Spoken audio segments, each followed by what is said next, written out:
നമസ്കാരം. നമുക്കറിയാം നമ്മുടെ PSC ഇപ്പോൾ ഒരു മാറ്റത്തിൻ്റെ പാതയിലേക്കാണ് വന്നുകൊണ്ടിരിക്കുന്നത്. പല PSCയുമായി ബന്ധപ്പെട്ട പല ആളുകളുടെയും അഭിപ്രായം പ്രകാരം PSC അതിൻ്റെ കൺവെൻഷനലായിട്ട് ഫോളോ ചെയ്ത് വന്നുകൊണ്ടിരുന്ന എക്സാം പാറ്റേണിൽ നിന്ന് മാറാൻ വേണ്ടി പോകുന്നു എന്നാണ് പറയുന്നത്. നമുക്കറിയാം യൂട്യൂബിൽ ഒരുപാട് വീഡിയോസൊക്കെ അതിൻ്റെ ബേസ് ചെയ്തിട്ട് ഒരുപാട് ആളുകൾ ഇട്ടിട്ടുണ്ട്. അപ്പോൾ അതിൽ നിന്നൊക്കെ നമുക്ക് മനസ്സിലാക്കാൻ സാധിക്കുന്നത് KS എന്ന് പറയുന്ന ആ ഒരു എക്സാം, ഇപ്പം നമ്മുടെ മുന്നിൽ നടന്ന എക്സാം അതിൻ്റെ ഒരു മുന്നോടിയായിട്ടാണ് വരുന്നത് എന്നാണ്. അതായത് ഡിഗ്രി ലെവലിലുള്ള എക്സാമുകളൊക്കെ കുറച്ചുകൂടി ഒരു UPSC ലെവലിലേക്ക് മാറാനുള്ള സാധ്യത വളരെയധികം കൂടുതലാണ്. അതായത് ഒരു ചോദ്യം ചോദിച്ച് അതിലേക്ക് 4 ഡയറക്റ്റ് ഓപ്ഷൻസ് തന്നിട്ട് അതിൽ നിന്നൊന്ന് ചൂസ് ചെയ്യുന്ന ആ ഒരു മെത്തേഡിന് പകരം UPSC സിവിൽ സർവീസിലൊക്കെ ഫോളോ ചെയ്യുന്ന, ഇപ്പോൾ നമ്മൾ KSലൊക്കെ കണ്ടിട്ടുള്ള ഒരു സെൻറ്റൻസിലേക്ക് വരുന്ന ഓപ്ഷൻസ്, അതായത് ഓപ്ഷൻസ് കുറച്ചധികം വലുതായിരിക്കും, കുറച്ചധികം ഡെപ്ത് ആയിരിക്കും. അതായത് ഒരു പെർട്ടിക്കുലർ ടോപ്പിക്കിനെ ബേസ് ചെയ്തിട്ട് നമ്മൾ എന്താണ് എങ്ങനെയാണെന്ന് മാത്രം പഠിച്ചാൽ പോരാ, അതിൻ്റെ ബാക്ക്ഗ്രൗണ്ട് അടക്കം നമ്മൾ പഠിക്കേണ്ടിയിരിക്കുന്നു, അല്ലെങ്കിൽ അതിനെക്കുറിച്ച് നമ്മൾ കൂടുതൽ മനസ്സിലാക്കേണ്ടിയിരിക്കുന്നു. അതായത് ഒരു പെർട്ടിക്കുലർ ടോപ്പിക്കിനെ കുറിച്ച് പറഞ്ഞാൽ അതിൻ്റെ ഒരു 360 ഡിഗ്രി ആംഗിളിലേക്ക് നമ്മൾ നമ്മുടെ പഠന രീതി മാറ്റേണ്ടിയിരിക്കുന്നു എന്നാണ് എല്ലാവരുടെയും അഭിപ്രായം നമ്മുടെ മുന്നിലേക്ക് വരുന്നത്. ഓക്കെ, അപ്പോൾ തീർച്ചയായും നമ്മൾ ഇതുവരെ പഠിച്ചുകൊണ്ടിരുന്ന ആ ഒരു പാറ്റേൺ മാറ്റേണ്ടിയിരിക്കുന്നു, അല്ലെങ്കിൽ മാറ്റേണ്ട സമയം അതിക്രമിച്ചിരിക്കുന്നു. ഈ ഒരു കൊറോണയുടെ കാലമൊക്കെ കഴിഞ്ഞിട്ടുണ്ടെങ്കിൽ തീർച്ചയായും നമ്മുടെ എക്സാമുകളൊക്കെ തിരിച്ചു വരും. അപ്പോൾ എന്ത് ചെയ്യണം? നമ്മൾ അതിനു വേണ്ടിയിട്ട് ഇപ്പോഴേ പ്രിപ്പയർ ചെയ്തിരിക്കണം. കാരണം സാധാരണ ഫാക്ച്വലായിട്ടുള്ള ക്വസ്റ്റ്യൻസ് ബൈഹാർട്ട് ചെയ്ത് പഠിക്കുന്നതിന് പകരം, അല്ലെങ്കിൽ അതിന് എടുക്കുന്ന സമയത്തേക്കാൾ ഒരുപാട് കൂടുതൽ സമയം നമ്മൾ ഇതിന് വേണ്ടിയിട്ട് മാറ്റി വയ്ക്കേണ്ടി വരും. അപ്പോൾ ഇപ്പോഴേ നമ്മൾ അതിനൊരു ബേസ് ഇട്ട് പഠിച്ചു കഴിഞ്ഞാലും, അതായത് PSC മിക്കവാറും എല്ലാ എക്സാമിനും ചോദിക്കുന്ന ഒരു കുറേ കോമൺ ഏരിയകളുണ്ടല്ലോ. ഇപ്പോൾ ഹിസ്റ്ററി, ഇന്ത്യൻ ഹിസ്റ്ററി ആണെങ്കിൽ കേരള ഹിസ്റ്ററി, കേരള ഫാക്റ്റ് എന്നൊക്കെ പറഞ്ഞിട്ടുള്ള ആ ഒരു ഏരിയകൾ, അതിനെക്കുറിച്ച് നമ്മൾ ഇപ്പോഴേ എല്ലാ എക്സാമിനും വേണ്ടിയിട്ടും ഒരുപോലെ പ്രിപ്പയർ ചെയ്ത് വെച്ച് കഴിഞ്ഞാൽ ഏത് എക്സാമിന് വേണ്ടിയിട്ടും നമുക്കത് ഉപകരിക്കും. അപ്പോൾ അങ്ങനെ നമ്മുടെ PSCയുടെ ഇപ്പോൾ മാറി വരുന്ന ഈ ഒരു പാറ്റേണിന് അടിസ്ഥാനമാക്കിയിട്ടുള്ള ഒരു പഠന രീതിയാണ് നമ്മുടെ ഹാപ്പി ലേണിങ്ങിൻ്റെ ഇനിയുള്ള ക്ലാസ്സുകളിൽ നമ്മൾ മുന്നോട്ട് വയ്ക്കുന്നത്. അപ്പോൾ ഇന്നത്തെ ഈ ക്ലാസ് നമ്മളുടെ നാഷണൽ ഹ്യൂമൻ റൈറ്റ് കമ്മീഷനെക്കുറിച്ചും സ്റ്റേറ്റ് ഹ്യൂമൻ റൈറ്റ് കമ്മീഷനെക്കുറിച്ചുമാണ് പറയുന്നത്. നമുക്കറിയാം ഹ്യൂമൻ റൈറ്റ് കമ്മീഷൻ സാധാരണ നമ്മുടെ ചോദ്യത്തിലൊക്കെ കാണുന്നത് എന്നുണ്ടായി, 1993 ഒക്ടോബർ 12 നിലവിൽ വന്നു, ഏത് നിയമത്തെ അടിസ്ഥാനമാക്കിയിട്ടാണെന്ന് ചോദിച്ചാൽ protection of human right act 1993 എന്ന് നമുക്ക് ആൻസർ കിട്ടും. അങ്ങനെ എല്ലാത്തിനും ഡയറക്റ്റാണ് നമ്മൾ നോർമലി വന്നുകൊണ്ടിരുന്നത്. പക്ഷേ ഇനി നമ്മൾ ആ ഒരു രീതി മാത്രം ഫോളോ ചെയ്താൽ പോരാ, കുറച്ചുകൂടി നമ്മളുടെ പഠന രീതിയും നമ്മുടെ ആ ഒരു നോളജും അപ്ഡേറ്റ് ചെയ്യേണ്ടിയിരിക്കുന്നു. അപ്പോൾ അതിന് നിങ്ങളെ പ്രാപ്തരാക്കുക, അതിന് നിങ്ങളെ സഹായിക്കുക എന്നതാണ് നമ്മുടെ ഈ ഒരു ക്ലാസ്സുകളിലൂടെ മുന്നോട്ട് വയ്ക്കുന്നത്. അപ്പോൾ തീർച്ചയായും നിങ്ങൾ ഇത് നന്നായി കേൾക്കുക. അതിനുശേഷം നിങ്ങൾക്ക് ആവശ്യമായ നോട്ട്സും കാര്യങ്ങളൊക്കെ ഇതിൽ നിന്നും കോപ്പി ചെയ്ത് എഴുതി വയ്ക്കുക. എന്നിട്ട് അത് വീണ്ടും റീഡ് ചെയ്ത് ഫോളോ ചെയ്ത് പോയി പഠിക്കുക. അപ്പോൾ നമ്മുടെ ക്ലാസ്സിലേക്ക് നമുക്ക് കടക്കാം. Welcome to happy learning a new horizon to your dream services. അപ്പോൾ പറഞ്ഞ പോലെ നമ്മുടെ ക്ലാസ് ഇന്നത്തേത് നാഷണൽ ഹ്യൂമൻ റൈറ്റ് കമ്മീഷനെ കുറിച്ചിട്ടും സ്റ്റേറ്റ് ഹ്യൂമൻ റൈറ്റ് കമ്മീഷനെ കുറിച്ചിട്ടുമാണ്. അപ്പോൾ അതിനു മുന്നേ നമുക്ക് ഈ ഒരു മനുഷ്യാവകാശം അഥവാ ഹ്യൂമൻ റൈറ്റ്സ് എന്താണ്, അതിൻ്റെ ബേസ് എന്താണ്, അതിൻ്റെ പിന്നിലുള്ള ഒരു ചരിത്രം എന്താണെന്നൊക്കെ ജസ്റ്റ് ഒന്ന് പറഞ്ഞുതരാം. അതായത് ഓരോ മനുഷ്യനും അർഹതപ്പെട്ട ജീവിത സാഹചര്യങ്ങളും അവസരങ്ങളും സൃഷ്ടിക്കുക എന്നതാണ് മനുഷ്യാവകാശത്തിൻ്റെ അടിത്തറ. അതായത് നമുക്ക് ഡീസൻ്റായിട്ടും ഡിഗ്നിറ്റിയോടുകൂടിയും ഓരോ മനുഷ്യനും ജീവിക്കാനുള്ള അവകാശമുണ്ട്. ഭൂമിയിൽ ജന്മമെടുത്തു കഴിഞ്ഞാൽ അങ്ങനെ നമുക്ക് ജീവിക്കാനുള്ള അവകാശമുണ്ട്. അപ്പോൾ അത് ഉറപ്പുവരുത്തുക എന്നതാണ് ഈ ഹ്യൂമൻ റൈറ്റ്സ് അല്ലെങ്കിൽ മനുഷ്യ അവകാശം എന്നതുകൊണ്ട് ഉദ്ദേശിക്കുന്നത്. അപ്പം ഈ ഒരു അവകാശം ഉറപ്പുവരുത്തുന്നതിന് ഓരോ രാജ്യത്തിൻ്റെയും ഭരണകൂടം ആണ് മുൻകൈയെടുക്കേണ്ടത്, അല്ലെങ്കിൽ അത് അവരുടെ ഡ്യൂട്ടിയാണ്, തങ്ങളുടെ രാജ്യത്തെ തങ്ങളുടെ പൗരന്മാരുടെ മനുഷ്യാവകാശങ്ങൾ ഉറപ്പുവരുത്തുക എന്നത്. അപ്പോൾ ഈ അവകാശങ്ങളെ പരിമിതപ്പെടുത്തുകയോ അല്ലെങ്കിൽ ഇതിനെ ഇല്ലായ്മ ചെയ്യുകയോ ചെയ്യുമ്പോഴാണ് മനുഷ്യാവകാശ ലംഘനം അഥവാ ഹ്യൂമൻ റൈറ്റ്സ് വയലേഷൻ ഉണ്ടായി എന്ന് നമ്മൾ പറയുന്നത്. ഓക്കെ, മനസ്സിലായല്ലോ? ഓരോ മനുഷ്യനും അർഹതപ്പെട്ട ജീവിത സാഹചര്യങ്ങളും അവസരങ്ങളും സൃഷ്ടിക്കുക എന്നതാണ് മനുഷ്യാവകാശത്തിൻ്റെ അടിത്തറ. അപ്പം ഈ ഒരു അടിത്തറയിൽ വയലേഷൻ സംഭവിക്കുമ്പോഴാണ് നമ്മൾ നോർമലി ഹ്യൂമൻ റൈറ്റ്സ് വയലേറ്റ് ചെയ്യപ്പെട്ടു എന്ന് പറയുന്നത്. 1715 മാഗ്ന കാർട്ട, 1776 അമേരിക്കൻ സ്വാതന്ത്ര്യ പ്രഖ്യാപനം, പിന്നെ ഫ്രഞ്ച് വിപ്ലവത്തിലെ സ്വാതന്ത്ര്യം, സമത്വം, സാഹോദര്യം, ലിബർട്ടി, ഈക്വാലിറ്റി, ഫെർട്ടേണിറ്റി, ഇവയൊക്കെ ശരിക്കും ഹ്യൂമൻ റൈറ്റ്സിൻ്റെ, മനുഷ്യാവകാശത്തിൻ്റെ ഒരു ആദിമ രൂപങ്ങളാണ് എന്ന് നമുക്ക് പറയാൻ വേണ്ടിയിട്ട് സാധിക്കും. പിന്നെ 1948 ഡിസംബർ 10 യുണൈറ്റഡ് നേഷൻ ആഗോള മനുഷ്യാവകാശ പ്രഖ്യാപനം അംഗീകരിച്ചു. Universal declaration of human right 1949 December 10 United nation അംഗീകരിച്ചു. അപ്പോൾ അതുകൊണ്ടാണ് നമ്മൾ ഡിസംബർ 10 മനുഷ്യാവകാശ ദിനമായിട്ട് ആചരിക്കുന്നത്.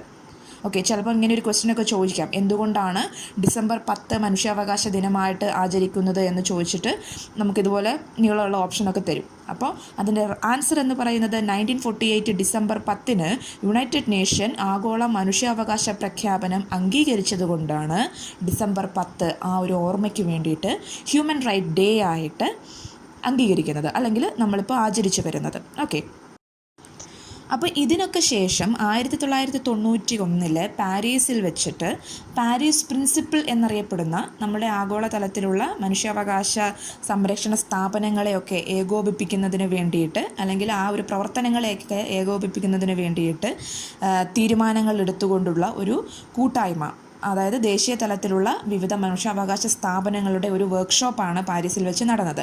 അപ്പോൾ ഇവിടെയാണ് ദേശീയ തലത്തിൽ മനുഷ്യാവകാശ സ്ഥാപനങ്ങളുടെ പ്രവർത്തനങ്ങളെ ഏകോപിപ്പിക്കുന്ന പല നടപടികളും എടുത്തു. അപ്പോൾ ഇതിനെ കൂട്ടായിട്ട് പാരീസ് പ്രിൻസിപ്പിൾ എന്നാണ് പറയുന്നത്. 1991 പാരീസിൽ വെച്ചിട്ടാണ് പാരീസ് പ്രിൻസിപ്പിൾ ഡിക്ലെയർ ചെയ്തത്. അപ്പോൾ ഇതിനെ, ഈ ഒരു പാരീസ് പ്രിൻസിപ്പിളിനെ 1993 1993 യുണൈറ്റഡ് നേഷൻ അംഗീകരിച്ചു. നമ്മളുടെ അന്താരാഷ്ട്ര സംഘടനയായിട്ടുള്ള യുണൈറ്റഡ് നേഷൻ അംഗീകരിച്ചു. അപ്പോൾ 1948 December 10 universal declaration of human right ആണ് UN അംഗീകരിച്ചത്. 1993 പാരീസ് പ്രിൻസിപ്പിൾ UN അംഗീകരിച്ചത്. അപ്പോൾ ഇതിനൊക്കെ ശേഷമാണ് ഓരോ രാജ്യങ്ങളും കുറച്ചും കൂടി ഹ്യൂമൻ റൈറ്റ്സ് സംരക്ഷിക്കപ്പെടണം എന്നുള്ള ഒരു രീതിയിലേക്ക് മാറാൻ വേണ്ടി തുടങ്ങിയത്. ആ ഒരു കാലഘട്ടത്തിൽ തന്നെ ഇന്ത്യയിൽ ഒരുപാട് തരത്തിലുള്ള മനുഷ്യാവകാശ ലംഘനങ്ങൾ നടക്കുന്നു എന്ന് നമ്മളുടെ അയൽ രാജ്യങ്ങളും അതുപോലെയുള്ള രാജ്യങ്ങളൊക്കെ ആരോപിക്കുകയുണ്ടായി. അതായത് നമ്മളുടെ മിലിറ്ററി ഫോഴ്സിൻ്റെയും ഒക്കെ ഒരുപാട് കടന്നുകയറ്റങ്ങൾ കാശ്മീർ, പഞ്ചാബ് പോലെയുള്ള നാടുകളിൽ ഒരുപാട് ഹ്യൂമൻ റൈറ്റ്സ് വയലേഷൻസ് നടത്തുന്നു എന്നുള്ള ഒരു ആരോപണങ്ങളുണ്ടായി. അപ്പോൾ ഇതിനെയൊക്കെ സമഗ്രമായിട്ട് തടയിടാൻ വേണ്ടിയിട്ട് ഇന്ത്യ 1993 കൊണ്ടുവന്ന ആക്റ്റാണ് protection of human right act 1993. അതായത് 1948 ഡിസംബർ 10 യുണൈറ്റഡ് നേഷൻ അംഗീകരിച്ചിട്ടുള്ള യൂണിവേഴ്സൽ ഡിക്ലറേഷൻ ഓഫ് ഹ്യൂമൻ റൈറ്റിനെയും 1993 അംഗീകരിച്ചിട്ടുള്ള പാരീസ് പ്രിൻസിപ്പിളിനെയും ഒക്കെ അടിസ്ഥാനപ്പെടുത്തിയിട്ടാണ് 1993 സെപ്റ്റംബർ 28 രാഷ്ട്രപതിയുടെ ഓർഡിനൻസിലൂടെ ഹ്യൂമൻ റൈറ്റ് ഉറപ്പുവരുത്തുക എന്ന ആ ലക്ഷ്യത്തിലൂടെ നമുക്ക് ഒരു പുതിയ ഒരു ഒരു നിയമം വന്നത്. നോർമലി നമ്മളുടെ അടുത്ത് ചോദ്യം ചോദിക്കുകയാണ്, എപ്പോഴാണ് ഇന്ത്യയിൽ protection of human right act വന്നത് എന്ന് ചോദിച്ചിട്ടുണ്ടെങ്കിൽ ഈ ഒരു ഓർഡിനൻസിൻ്റെ ഡേറ്റ് തന്നെയാണ് നമ്മൾ ആൻസറിൽ പറയാറുള്ളത്. അതായത് സെപ്റ്റംബർ 28 1993 എന്ന് തന്നെയാണ് പറയുന്നത്. കാരണം ഇത് ആദ്യം രാഷ്ട്രപതിയുടെ ഓർഡിനൻസ് ആയിട്ടാണ് വന്നത്. അതിനുശേഷമാണ് ലോക്സഭയും രാജ്യസഭയും ഒക്കെ ഒരുപോലെ അംഗീകരിച്ചിട്ട് ഇത് ആക്റ്റായിട്ട് മാറിയത്. ഈ ഒരു protection of human right act എന്ന് പറയുന്ന ഈ ഒരു നിയമത്തെ അടിസ്ഥാനമാക്കിയാണ് നാഷണൽ ഹ്യൂമൻ റൈറ്റ് കമ്മീഷനും സ്റ്റേറ്റ് ഹ്യൂമൻ റൈറ്റ് കമ്മീഷനും നിലവിൽ വന്നത്. ഓക്കെ, ഈ ഒരു നിയമത്തെ അടിസ്ഥാനമാക്കിയിട്ടാണ് ഈ ഒരു രണ്ട് കമ്മീഷനുകളും, ഒന്ന് കേന്ദ്ര ഗവൺമെൻറ്റിൻ്റെ അണ്ടറിലും മറ്റൊന്ന് സ്റ്റേറ്റ് ഗവൺമെൻറ്റിൻ്റെ കീഴിലും നിലവിൽ വന്നത്. ഈ നാഷണൽ ഹ്യൂമൻ റൈറ്റ് കമ്മീഷനാണ് ഇന്ത്യ രാജ്യത്തിൻ്റെ ഹ്യൂമൻ റൈറ്റ്സിൻ്റെ വാച്ച് ഡോഗ് എന്ന പേരിൽ അറിയപ്പെടുന്നത്, അല്ലെങ്കിൽ അങ്ങനെ വാച്ച് ഡോഗായിട്ട് പ്രവർത്തിക്കുന്നത് national human right commission. Okay, എന്തിനെ ബേസ് ചെയ്തിട്ടാണ് ഈ ഒരു നാഷണൽ ഹ്യൂമൻ റൈറ്റ് കമ്മീഷൻ പ്രവർത്തിക്കുന്നത് എന്ന് ചോദിച്ചിട്ടുണ്ടെങ്കിൽ, protection of human right act 1993 section 2 clause two 1 പറഞ്ഞിട്ടുള്ള life, dignity, liberty and equality, life, dignity, liberty and equality എന്നീ കാര്യങ്ങളെ സംരക്ഷിക്കുന്നതിന് വേണ്ടിയിട്ടാണ് നാഷണൽ ഹ്യൂമൻ റൈറ്റ് കമ്മീഷനും അതുപോലെ സ്റ്റേറ്റ് ഹ്യൂമൻ റൈറ്റ് കമ്മീഷനും പ്രവർത്തിക്കുന്നത്. എന്നോട് പറയാം, protection of human right act 1993 section 2 clause two 1 പറഞ്ഞിട്ടുള്ള life, dignity, liberty and equality, ജീവൻ, അന്തസ്സ്, സ്വാതന്ത്ര്യം ആൻഡ് തുല്യത എന്നീ കാര്യങ്ങളെ സംരക്ഷിക്കുന്നതിനു വേണ്ടിയിട്ടാണ് ഈ ഒരു നാഷണൽ ഹ്യൂമൻ റൈറ്റ് കമ്മീഷനും അതുപോലെ സ്റ്റേറ്റ് ഹ്യൂമൻ റൈറ്റ് കമ്മീഷനുമൊക്കെ പ്രവർത്തിക്കുന്നത്. അപ്പോൾ സ്വാഭാവികമായിട്ടും നമുക്ക് വരുന്ന ഒരു സംശയം എന്ന് പറഞ്ഞാൽ, ഈ ഒരു protection of human right act എന്ന് പറയുന്ന ഈ നിയമം നിലവിൽ വരുന്നതിന് മുന്നേ വരെ നമ്മുടെ ഇന്ത്യൻ ഭരണഘടന നമ്മളുടെ പൗരന്മാർക്ക് ഇതുപോലെയുള്ള അവകാശങ്ങളൊന്നും കൊടുത്തിട്ടില്ലേ എന്ന് ചോദിക്കാം. പക്ഷേ കൊടുത്തിട്ടുണ്ട്. അതായത് നമ്മളുടെ പ്രിയാമ്പിളിലും നമ്മുടെ ലിബർട്ടി, ഈക്വാലിറ്റിനെ കുറിച്ചൊക്കെ പ്രിയാമ്പിളിൽ പറയുന്നുണ്ട്. ഫണ്ടമെൻ്റൽ റൈറ്റിൽ നമ്മളുടെ റൈറ്റുകളെക്കുറിച്ച് പറയുന്നുണ്ട്. പക്ഷേ ഈ ഒരു നിയമത്തിലൂടെ അതിനൊരു നിയമസാധുത കൂടുതലായിട്ട് അങ്ങ് ഉറപ്പിച്ചു കൊടുക്കുകയാണ് ഈ ഒരു protection of human right act 1993 government മുന്നോട്ട് വെച്ചത്. അതാണ് വ്യത്യാസമുള്ളൂ. ഒന്ന് ഉറപ്പിക്കുന്നു. Already it's there. പക്ഷേ എന്താ പറയുകയാണ്, കുറച്ചും കൂടെ ഒന്ന് ശക്തമായിട്ട് സ്പെസിഫൈ ചെയ്ത് ഇങ്ങനെയൊക്കെ കാര്യങ്ങളും കൂടെ കൃത്യമായിട്ട് അങ്ങ് പറഞ്ഞു തരികയാണ് ഈ ഒരു പ്രൊട്ടക്ഷൻ ഓഫ് ഹ്യൂമൻ റൈറ്റ് ആക്ടിലൂടെ ശരിക്കും നമ്മുടെ അന്നത്തെ ഗവൺമെൻറ് ചെയ്തിരിക്കുന്നത്. ചിലപ്പോൾ നിങ്ങൾക്ക് വീണ്ടും ഒരു സംശയം ഇവിടെ വരാൻ സാധ്യതയുണ്ട്. എന്താണ്, ഈ ഫണ്ടമെൻ്റൽ റൈറ്റ് തന്നെയല്ലേ ഹ്യൂമൻ റൈറ്റ്? പിന്നെ എന്തിനു വേണ്ടിയിട്ടാണ് ഈ ഹ്യൂമൻ റൈറ്റിനെ പ്രൊട്ടക്റ്റ് ചെയ്യണം എന്ന് പറഞ്ഞിട്ട് വീണ്ടും ഒരു നിയമം കൊണ്ടുവരേണ്ട ആവശ്യം എന്താണ്? കാരണം ഓൾറെഡി നമുക്ക് പാർട്ട് 3 ഫണ്ടമെൻ്റൽ റൈറ്റ് എന്ന് പറഞ്ഞിട്ട് കൃത്യമായിട്ട് വസ്തുനിഷ്ഠപരമായിട്ട് കാര്യങ്ങളൊക്കെ നമ്മുടെ ഭരണഘടന പറഞ്ഞിട്ടുണ്ട്. പിന്നെ എന്താണ് ഈ ഒരു ഹ്യൂമൻ റൈറ്റ് എന്ന് പറഞ്ഞിട്ട് വേറെ തന്നെ ഒരു നിയമം കൊണ്ടുവന്നത് എന്ന് നമുക്ക് ചോദിക്കാം. അല്ലെങ്കിൽ നിങ്ങൾക്ക് അങ്ങനെ ഒരു ഡൗട്ട് വരാം, സ്വാഭാവികമാണ്. അപ്പോൾ എന്താണ് ഈ ഫണ്ടമെൻ്റൽ റൈറ്റും ഹ്യൂമൻ റൈറ്റും തമ്മിലുള്ള വ്യത്യാസമെന്ന് ജസ്റ്റ് നമുക്ക് നോക്കാം. കാരണം ഫണ്ടമെൻ്റൽ റൈറ്റിനെ കുറിച്ച് ഡീറ്റെയിൽ ആയിട്ട് നമുക്ക് വേറൊരു ക്ലാസ്സിൽ പറഞ്ഞുതരാം. പക്ഷേ ഈ ഒരു അവസ്ഥയിൽ, ഈ ഒരു സാഹചര്യത്തിൽ ജസ്റ്റ് എന്താണ്, what's the major differences between fundamental right and human right എന്ന് ജസ്റ്റ് ഞാൻ നിങ്ങൾക്കൊന്ന് പറഞ്ഞുതരാം. ഇതിൻ്റെ പ്രധാനപ്പെട്ട വ്യത്യാസം എന്നത്, ഈ ഫണ്ടമെൻ്റൽ റൈറ്റ് എന്ന് പറയുന്നത് ഓരോ രാജ്യത്തിനും സ്പെസിഫിക് ആയിരിക്കും. അതായത് ഇന്ത്യയുടെ ഫണ്ടമെൻ്റൽ റൈറ്റ് ആയിരിക്കില്ല ചിലപ്പം പാകിസ്ഥാനിലെ ഫണ്ടമെൻ്റൽ റൈറ്റ്. അതായത് ഓരോ രാജ്യവും അവരുടെ പൗരന്മാർക്ക് കൃത്യമായിട്ട് കൊടുക്കുന്ന ഭരണഘടനാപരമായിട്ട് കൊടുക്കുന്ന ചില അവകാശങ്ങളെയാണ് നമ്മൾ ഈ ഫണ്ടമെൻ്റൽ റൈറ്റ് എന്ന് പറയുന്നത്. അത് ഓരോ രാജ്യത്തിൻ്റെയും അവരുടെ സംസ്കാരത്തിൻ്റെയും അല്ലെങ്കിൽ അവരുടെ ചരിത്രത്തിനെയും ഒക്കെ ബന്ധിച്ച് നോക്കുമ്പം ഈ ഓരോന്നും മാറിക്കൊണ്ടിരിക്കും ഫണ്ടമെൻ്റൽ റൈറ്റിൻ്റെ കേസിൽ. പക്ഷേ ഹ്യൂമൻ റൈറ്റ് എന്ന് പറയുന്നത് ആഗോളതലത്തിൽ ഒന്ന് തന്നെയാണ്. എല്ലാ മനുഷ്യർക്കും, അതിപ്പം പാകിസ്ഥാനി ആണെങ്കിലും ഇന്ത്യ ആണെങ്കിലും ചൈനക്കാരനാണെങ്കിലും ഹ്യൂമൻ റൈറ്റ് എന്ന് പറയുന്നത് എല്ലാവർക്കും ഒരുപോലെയാണ്. അത് യൂണിവേഴ്സലാണ്. ഓക്കെ, അതായത് ഫണ്ടമെൻ്റൽ റൈറ്റ് എന്ന് പറയുന്നത് കൺട്രി സ്പെസിഫിക് ആണ്, സ്റ്റേറ്റ് സ്പെസിഫിക് ആണ്, റൈറ്റ്. പക്ഷേ ഹ്യൂമൻ റൈറ്റ് എന്ന് പറയുന്നത് അബ്സല്യൂട്ടാണ്, അത് യൂണിവേഴ്സലാണ്. അപ്പോൾ എന്താണ് ഈ ഫണ്ടമെൻ്റൽ റൈറ്റ് അബ്സല്യൂട്ട് അല്ല എന്ന് പറയാൻ കാരണം? നമുക്കറിയാം ഫണ്ടമെൻ്റൽ റൈറ്റ് എന്ന് പറയുന്നത് ചില സാഹചര്യങ്ങളിൽ അത് ലിഫ്റ്റ് ചെയ്യപ്പെടും. അതായത് അത് നമ്മളുടെ പൗരന്മാരിൽ നിന്ന് എടുത്തു മാറ്റപ്പെടും. അതായത് ഈ 365 ദിവസവും നമുക്ക് സെയിം ഫണ്ടമെൻ്റൽ റൈറ്റ് ആണ് നമ്മൾ അനുഭവിക്കുന്നതെന്ന് പറയാൻ പറ്റില്ല. കാരണം ആ ഒരു വർഷം ചില അടിയന്തരാവസ്ഥ പോലെയുള്ള സാഹചര്യങ്ങൾ വരികയാണ് എങ്കിൽ ഭരണഘടനാപരമായിട്ട് നമ്മുടെ ചില ഫണ്ടമെൻ്റൽ റൈറ്റ്സിനെ നമ്മുടെ ഗവൺമെൻറ്റിന് നമ്മളിൽ നിന്നും മാറ്റിവെക്കാൻ വേണ്ടിയിട്ട് സാധിക്കും. പക്ഷേ ഹ്യൂമൻ റൈറ്റിനെ അങ്ങനെ ഇന്ന് ഹ്യൂമൻ റൈറ്റ് ഇല്ല, നിങ്ങൾക്ക് നാളെ ഹ്യൂമൻ റൈറ്റ് ഉള്ളൂ, അങ്ങനെ ഒന്നും മാറ്റിവെക്കാൻ പറ്റില്ല. ഹ്യൂമൻ റൈറ്റ് എന്ന് പറയുന്നത് അബ്സല്യൂട്ടാണ്, അത് യൂണിവേഴ്സലാണ്. ഫണ്ടമെൻ്റൽ റൈറ്റ് അബ്സല്യൂട്ടുമല്ല യൂണിവേഴ്സലുമല്ല, അത് പെർട്ടിക്കുലർലി ഓരോ രാജ്യങ്ങൾക്കും വ്യത്യാസപ്പെട്ടിരിക്കും. ഫോർ എക്സാമ്പിൾ പറയുകയാണെങ്കിൽ നമുക്ക് 6 ഫണ്ടമെൻ്റൽ റൈറ്റ് ഉണ്ട്. ഈ 6 ഫണ്ടമെൻ്റൽ റൈറ്റിൽ നമ്മളുടെ ഒരു ഫണ്ടമെൻ്റൽ റൈറ്റാണ് right to freedom of religion. അതായത് ഇന്ത്യ മഹാരാജ്യത്തിലെ എല്ലാ പൗരന്മാർക്കും അവർക്കിഷ്ടമുള്ള മതങ്ങളിൽ വിശ്വസിക്കാനും വിശ്വസിക്കാതിരിക്കാനും ഒക്കെയുള്ള അവകാശമുണ്ട്. പക്ഷേ നേരെ മറിച്ച് നിങ്ങൾ സൗദിയിലോ അല്ലെങ്കിൽ പാകിസ്ഥാനിലോ ഒക്കെ പോയിട്ട് നിങ്ങൾക്ക് ഈ ഫ്രീഡം ഓഫ് റിലിജിയൻ വേണം, ഇതൊരു ഫണ്ടമെൻ്റൽ റൈറ്റ് ആണെന്ന് പറഞ്ഞു പോയിട്ടുണ്ടെങ്കിൽ നിങ്ങൾക്കത് അവിടെ കിട്ടില്ല.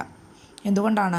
ഈ 2 രാജ്യങ്ങളും ഓരോ റിലിജിയൻ സ്പെസിഫിക് രാജ്യങ്ങളാണ്. അവിടെ റൈറ്റ് ടു റിലിജിയൻ എന്ന് പറയുന്നത് അതേ അളവിൽ, ഇന്ത്യയിൽ ലഭിക്കുന്ന അതേ അളവിൽ നമുക്കവിടെ ലഭിക്കില്ല. പക്ഷേ ഹ്യൂമൻ റൈറ്റ് കിട്ടും. എങ്ങനെ കിട്ടും? നിങ്ങൾക്ക് ഇവിടെ എന്തെങ്കിലും നിങ്ങളുടെ ഹ്യൂമൻ റൈറ്റ് വയലേറ്റ് ചെയ്യപ്പെട്ടിട്ടുണ്ട് എങ്കിൽ നിങ്ങൾക്ക് കോർട്ടിൽ പോകുന്നത് പോലെ തന്നെ, ഇപ്പോൾ ഇൻ്റർനാഷണൽ കോർട്ടിൽ പോകാൻ സാധിക്കുന്നത് പോലെ തന്നെ നിങ്ങൾക്ക് അമേരിക്കയിലോ ഇപ്പം പാകിസ്ഥാനിലോ എവിടെയെങ്കിലും പോയിട്ട് നിങ്ങളുടെ ഹ്യൂമൻ റൈറ്റ് വയലേറ്റ് ചെയ്യപ്പെട്ടിട്ടുണ്ടെങ്കിൽ നിങ്ങൾക്ക് അതേ ഇതിൽ തന്നെ നിങ്ങൾക്ക് ഇൻ്റർനാഷണൽ കോർട്ടിനെ പോയിട്ട് പോവാം. ഇൻ്റർനാഷണൽ കോർട്ടിൽ പോയിട്ട് നിങ്ങൾക്ക് എൻ്റെ ഹ്യൂമൻ റൈറ്റ് വയലേറ്റ് ചെയ്തു എന്നും പറഞ്ഞ് നിങ്ങൾക്ക് കേസ് കൊടുക്കാം. അതൊക്കെ സെയിമാണ്. അപ്പോൾ ഇതാണ് ഏറ്റവും ബേസിക് ആയിട്ടുള്ള കാര്യം. ഫണ്ടമെൻ്റൽ റൈറ്റ് മറ്റൊരു പ്രത്യേകത എന്ന് പറഞ്ഞാൽ അതൊരു ഡെമോക്രാറ്റിക് സൊസൈറ്റിയെയാണ് കാണിക്കുന്നത്. ഒരു ജനാധിപത്യപരമായിട്ട് വളർന്ന ഒരു സമൂഹത്തെയാണ് ഫണ്ടമെൻ്റൽ റൈറ്റ് ഇംപ്ലിമെൻറ്റ് ചെയ്യുന്നത് കൊണ്ട് നമുക്ക് കാണിച്ചു തരുന്നത്. പക്ഷേ ഹ്യൂമൻ റൈറ്റ് എന്ന് പറയുന്നത് ഒരു സിവിലൈസ്ഡ് നേഷനെയാണ് കാണിക്കുന്നത്. അതായത് സാംസ്കാരികപരമായിട്ട് വളർന്ന അല്ലെങ്കിൽ പക്വമായിട്ടുള്ള ഒരു കൂട്ടം അല്ലെങ്കിൽ ഒരു രാജ്യത്തെ അല്ലെങ്കിൽ ഒരു ഭരണ സംവിധാനത്തെയാണ് ഹ്യൂമൻ റൈറ്റ്സിൻ്റെ അതുകൊണ്ട് ഉദ്ദേശിക്കുന്നത്. മറ്റൊന്ന്, ഈ ഫണ്ടമെൻ്റൽ റൈറ്റ് കോൺസ്റ്റിറ്റ്യൂഷണലി ഗ്യാരണ്ടീഡ് ആണ്. ഭരണഘടനാപരമായിട്ട് ഉറപ്പ് കൊടുക്കുന്ന ഒരു സംഭവമാണ് ഫണ്ടമെൻ്റൽ റൈറ്റ്. പക്ഷേ ഹ്യൂമൻ റൈറ്റ് എന്ന് പറയുന്നത് നേരത്തെ നമ്മൾ പറഞ്ഞു ഇൻ്റർനാഷണലി ഗ്യാരണ്ടീഡ് ആണ്, യൂണിവേഴ്സലാണ്, എല്ലാവർക്കും ഒരുപോലെയാണ്. അതുപോലെ തന്നെ മറ്റൊന്നെന്ന് പറയുന്നത് fundamental right enforceable by court of law. അതായത് ഒരു രാജ്യത്തിൻ്റെ പെർട്ടിക്കുലർ സുപ്രീം കോർട്ടിനോ ഹൈക്കോർട്ടിനോ ഒക്കെ മാത്രമേ ഫണ്ടമെൻ്റൽ റൈറ്റിനെ ഇംപ്ലിമെൻറ്റ് ചെയ്തിട്ട് തരാൻ പറ്റുള്ളൂ. നിങ്ങൾക്ക് ഇന്ത്യയിലെ ഫണ്ടമെൻ്റൽ റൈറ്റ് പോയി എന്ന് പറഞ്ഞിട്ട് UN പോയിട്ട് കേസ് കൊടുക്കാൻ പറ്റില്ല. കേസ് കൊടുത്താൽ തന്നെ അത് നിലനിൽക്കാൻ സാധ്യതയില്ല. പക്ഷേ നിങ്ങൾക്ക് എന്ത് ചെയ്യാൻ പറ്റും? നിങ്ങളുടെ ഹ്യൂമൻ റൈറ്റ് വയലേഷൻ ചെയ്യപ്പെട്ടിട്ടുണ്ടെങ്കിൽ നിങ്ങൾക്ക് ഇന്ത്യയിലെ കോർട്ടിലും ഡിഫെൻഡ് ചെയ്യാം. അതുപോലെ തന്നെ നിങ്ങൾക്ക് യുണൈറ്റഡ് നേഷനിൽ പോയിട്ട് ഡിഫെൻഡ് ചെയ്യാൻ വേണ്ടി പറ്റും. അതാണ് ഫണ്ടമെൻ്റൽ റൈറ്റ് എന്ന് പറയുന്നത്. എന്താണ്? Enforceable by court of law. Human right എന്ന് പറയുന്നത് എൻഫോഴ്സിബിൾ ബൈ യുണൈറ്റഡ് നേഷൻ. ഇതാണ് മറ്റൊരു വ്യത്യാസം. അപ്പോൾ ഇതൊക്കെയാണ് differences between fundamental rights and human rights എന്ന് പറയുന്ന ഒരു മേഖലയിൽ പറയാൻ വേണ്ടിയിട്ടുള്ളത്. ഓക്കെ, ഇനി നമുക്ക് നാഷണൽ ഹ്യൂമൻ റൈറ്റ് കമ്മീഷനിലേക്ക് വരുമ്പോൾ, നാഷണൽ ഹ്യൂമൻ റൈറ്റ് കമ്മീഷൻ ഒരു സ്റ്റാറ്റ്യൂട്ടറി ബോഡിയാണ്. അതായത് നോൺ കോൺസ്റ്റിറ്റ്യൂഷണൽ ബോഡി എന്ന് പറയാം. അതെന്തുകൊണ്ടാണ് ഇങ്ങനെ പറയുന്നതെന്ന് വെച്ചാൽ, ഈ കോൺസ്റ്റിറ്റ്യൂഷണൽ ബോഡികളെന്ന് പറഞ്ഞാൽ കോൺസ്റ്റിറ്റ്യൂഷനിൽ പറഞ്ഞിരിക്കണം. അതായത് ആ ഒരു പെർട്ടിക്കുലർ ഇൻസ്റ്റിറ്റ്യൂഷനെ പറ്റി അല്ലെങ്കിൽ ആ ഒരു ബോഡിയെ പറ്റിയിട്ട് കോൺസ്റ്റിറ്റ്യൂഷനിൽ കൃത്യമായിട്ട് ആർട്ടിക്കിളിൽ മെൻഷൻ ചെയ്തിരിക്കണം. അങ്ങനെ രൂപപ്പെടുത്തിയ ബോഡികളെയാണ് കോൺസ്റ്റിറ്റ്യൂഷണൽ ബോഡികളെന്ന് പറയുന്നത്. ഇപ്പോൾ election commission, UPSC commission, SC/ST commission, ഇവയൊക്കെ എന്താണ്? കോൺസ്റ്റിറ്റ്യൂഷണൽ ബോഡീസാണ്. പക്ഷേ ഈ നമ്മുടെ ഹ്യൂമൻ റൈറ്റ് കമ്മീഷൻ എന്ന് പറയുന്നത് ഒരു നോൺ കോൺസ്റ്റിറ്റ്യൂഷണൽ ബോഡിയാണ്, അല്ലെങ്കിൽ ഇതൊരു സ്റ്റാറ്റ്യൂട്ടറി ബോഡിയാണ്. കാരണം ഇതൊരു പ്രത്യേക ബില്ല് വഴി അല്ലെങ്കിൽ ഒരു പ്രത്യേക ആക്ട് വഴി പാസ്സായപ്പെട്ടിട്ടുള്ള ഒരു പെർട്ടിക്കുലർ ബോഡിയാണ് ഈ ഒരു നോൺ കോൺസ്റ്റിറ്റ്യൂഷണൽ ബോഡികളെന്ന് പറയുന്നത്. അപ്പോൾ നമുക്കറിയാം നാഷണൽ ഹ്യൂമൻ റൈറ്റ് കമ്മീഷനൊക്കെ ഫോം ചെയ്തത് ഏതിൻ്റെ ബേസിലാണ്? Protection of human right act എന്ന് പറയുന്ന ആ ഒരു ആക്ട് വഴിയാണ് ഈ ഒരു കമ്മീഷൻ ഫോം ചെയ്തത്. അതുകൊണ്ടാണ് ഇതിനെ നോൺ കോൺസ്റ്റിറ്റ്യൂഷണൽ ബോഡി അല്ലെങ്കിൽ ഇതിനെ ഒരു സ്റ്റാറ്റ്യൂട്ടറി ബോഡി എന്ന് പറയുന്നത്. പിന്നെ എന്താണ് മറ്റൊരു കാര്യം എന്ന് പറഞ്ഞാൽ, ഈ ഹ്യൂമൻ റൈറ്റ് കമ്മീഷൻ്റെ നാഷണൽ ഹ്യൂമൻ റൈറ്റ് കമ്മീഷൻ്റെ കോമ്പോസിഷൻ നമുക്കൊന്ന് നോക്കാം. ഇതിലെ മെമ്പേഴ്സ് എന്തൊക്കെയാണ്, അതിൻ്റെ ഘടനകൾ എങ്ങനെയാണെന്നാണ് പറയുന്നത്. നാഷണൽ ഹ്യൂമൻ റൈറ്റ് കമ്മീഷൻ എന്ന് പറയുന്നത് അതിലൊരു ചെയർപേഴ്സണും 8 മെമ്പർമാരുമാണ് ഉള്ളത്. National human right commission is composed of a chairperson and 8 other members. Right. ഈ 8 അതർ മെമ്പേഴ്സിനെ തന്നെ നമുക്ക് 2 ഗ്രൂപ്പായിട്ട് നോക്കാം. അതിന് 4 ഫുൾ ടൈം മെമ്പേഴ്സും 4 ഡീംഡ് മെമ്പേഴ്സുമാണ് ഉള്ളത്. ഓക്കെ, ഒരു ചെയർപേഴ്സണും 8 മെമ്പറുമാണ് ശരിക്കും ഈ ഹ്യൂമൻ റൈറ്റ് കമ്മീഷനിൽ, നാഷണൽ ഹ്യൂമൻ റൈറ്റ് കമ്മീഷനിലുള്ളത്. ഇതിൽ തന്നെ ഈ 8 മെമ്പേഴ്സിൽ തന്നെ 4 പേര് ഫുൾ ടൈം മെമ്പേഴ്സ് എന്നും മറ്റ് 4 പേര് ഡീംഡ് മെമ്പേഴ്സും എന്നാണ് പറയുന്നത്. അതെന്താണെന്ന് നോക്കാം. അതിനു മുന്നേ നമ്മുടെ ചെയർപേഴ്സൺ ഉണ്ടല്ലോ, അതായത് chairman of national human right commission, ഈ ഒരു വ്യക്തി അല്ലെങ്കിൽ ഈ ഒരു പൊസിഷനിലേക്ക് എത്തണമെങ്കിൽ അദ്ദേഹം retired chief justice of India ആയിരിക്കണം. അതായത് ഇന്ത്യയിലെ സുപ്രീം കോർട്ട് ചീഫ് ജസ്റ്റിസായിട്ട് വിരമിച്ചൊരു വ്യക്തിക്ക് മാത്രമേ നാഷണൽ ഹ്യൂമൻ റൈറ്റ് കമ്മീഷൻ്റെ ചെയർമാനായിട്ട് നിൽക്കാൻ വേണ്ടിയിട്ട് സാധിക്കുകയുള്ളൂ. അതുപോലെ നമ്മൾ നേരത്തെ പറഞ്ഞു 4 ഫുൾ ടൈം മെമ്പേഴ്സ് ഉണ്ടെന്ന്. ഈ ഒരു ഫുൾ ടൈം മെമ്പേഴ്സിൽ ഒരാൾ സുപ്രീം കോടതിയിൽ ജഡ്ജായിരിക്കണം. ഒന്നുകിൽ മുന്നേ ആയിരുന്നിട്ട് റിട്ടയർ ആയ വ്യക്തിയാവാം, അല്ലെങ്കിൽ ഇപ്പം പ്രസൻ്റ്ലി സുപ്രീം കോടതിയിലെ ജഡ്ജായിരിക്കാം. പിന്നെ മറ്റൊരു വ്യക്തി എന്ന് പറയുന്നത് ഇന്ത്യയിലെ ഏതെങ്കിലും ഒരു ഹൈക്കോർട്ടിൽ ചീഫ് ജസ്റ്റിസ് ആയിരിക്കുന്ന വ്യക്തിയോ അല്ലെങ്കിൽ മുന്നേ ആയിരുന്ന ഒരു വ്യക്തിയോ ആയിരിക്കാം. പിന്നെയുള്ള 2 മെമ്പേഴ്സ് എന്ന് പറയുന്നത് ഈ ഒരു ഹ്യൂമൻ റൈറ്റുമായിട്ട് ബന്ധപ്പെട്ടിട്ടുള്ള പ്രവർത്തനങ്ങളിൽ ഏർപ്പെടുന്ന വ്യക്തികളൊക്കെ ആയിരുന്നിരിക്കണം. അങ്ങനെയാണ് ഈ 4 ഫുൾ ടൈം മെമ്പേഴ്സ്. ഇനി നമുക്ക് ബാക്കിയുള്ള 4 മെമ്പേഴ്സ് ഡീംഡ് മെമ്പേഴ്സ് ആരൊക്കെയാണെന്ന് നോക്കാം, അല്ലെങ്കിൽ എക്സ് ഒഫീഷ്യോ മെമ്പേഴ്സ് ആരൊക്കെയാണെന്ന് നോക്കാം. എക്സ് ഒഫീഷ്യോ മെമ്പേഴ്സ് എന്ന് പറഞ്ഞാൽ ആ ഒരു പെർട്ടിക്കുലർ ഓഫീസിലേക്ക് വരുന്നത് കൊണ്ട്, അല്ലെങ്കിൽ ആ ഒരു ചെയറിലേക്ക് വരുന്നത് കൊണ്ട് ഈ മെമ്പറായിട്ട് മാറുന്ന വ്യക്തി, അതായത് ആ ഒരു പൊസിഷനിൽ ആര് വന്നാലും അവർ ഓട്ടോമാറ്റിക്കലി നമ്മുടെ നാഷണൽ ഹ്യൂമൻ റൈറ്റ് കമ്മീഷനിലെ 4 ഡീംഡ് മെമ്പേഴ്സിൽ ഒരു വ്യക്തിയായിട്ട് മാറും. അപ്പോൾ ഈ ഒരു പറയുന്ന എക്സ് ഒഫീഷ്യോ മെമ്പേഴ്സ് ആരൊക്കെയാണെന്ന് നോക്കാം. അത് നാഷണൽ കമ്മീഷൻ ഓഫ് മൈനോറിറ്റീസിൻ്റെ chairperson, national commission for scheduled കാസ്റ്റിൻ്റെ chairperson, national commission for scheduled ട്രൈബിൻ്റെ chairperson and national commission for വിമൻ്റെ ചെയർപേഴ്സൺ. അപ്പോൾ ഈ 4 ചെയർപേഴ്സൺസ് ആയിട്ട് വരുന്നവരാണ് എക്സ് ഒഫീഷ്യോ മെമ്പേഴ്സ് അല്ലെങ്കിൽ deemed members of national human right commission എന്ന് പറയുന്ന ആ ഒരു പൊസിഷനിലേക്ക് വരുന്നത്. അപ്പം chairperson of minorities, scheduled caste, scheduled tribe and women. അപ്പോൾ അതോർത്ത് വയ്ക്കാം. അപ്പോൾ നമുക്ക് 8 മെമ്പറും ഒരു ചെയർപേഴ്സണുമാണ് നാഷണൽ ഹ്യൂമൻ റൈറ്റ് കമ്മീഷനിലുള്ളത്. ഇതിൽ 4 പേര് ഫുൾ ടൈം മെമ്പേഴ്സ് എന്നാണ് അറിയപ്പെടുന്നത്. അവരിൽ ഒരാൾ സുപ്രീം കോടതിയിലെ ജഡ്ജി ആയിരിക്കണം, മറ്റൊരു വ്യക്തി ഹൈക്കോടതിയിലെ ഏതെങ്കിലും ഒരു ഹൈക്കോടതിയിലെ ചീഫ് ജസ്റ്റിസ് ആയിരിക്കണം, ബാക്കിയുള്ള 2 പേര് മനുഷ്യാവകാശ പ്രവർത്തകനുമായി പ്രവർത്തിക്കുന്ന സാമൂഹിക പ്രവർത്തകരായിരിക്കണം. പിന്നെ ഡീംഡ് മെമ്പേഴ്സ് അല്ലെങ്കിൽ എക്സ് ഒഫീഷ്യോ മെമ്പേഴ്സ് ആയിരിക്കുന്നവർ നാഷണൽ കമ്മീഷൻ ഫോർ മൈനോറിറ്റി അല്ലെങ്കിൽ scheduled caste, scheduled tribe, women, ഈ ഒരു 4 കമ്മീഷൻസിൻ്റെയും ചെയർപേഴ്സൺസ് ആയിരിക്കണം. അപ്പോൾ ഇതാണ് നമ്മുടെ നാഷണൽ ഹ്യൂമൻ റൈറ്റ് കമ്മീഷൻ്റെ കോമ്പോസിഷൻ എന്ന് പറയുന്നത്. ഓക്കെ, പിന്നെ ഒരു കാര്യം നോക്കേണ്ടത്, നമ്മുടെ ഇന്ത്യൻ പ്രസിഡൻ്റാണ് ഈ ചെയർപേഴ്സൺ അടക്കമുള്ള മെമ്പേഴ്സിനെ എല്ലാവരെയും നിയമിക്കുന്നത്. ഓക്കെ, അതായത് ഇന്ത്യൻ പ്രസിഡൻ്റാണ് നമ്മുടെ നാഷണൽ ഹ്യൂമൻ റൈറ്റ് കമ്മീഷൻ്റെ ചെയർമാൻ അടക്കമുള്ള എല്ലാ മെമ്പർമാരെയും നിയമിക്കുന്നത്.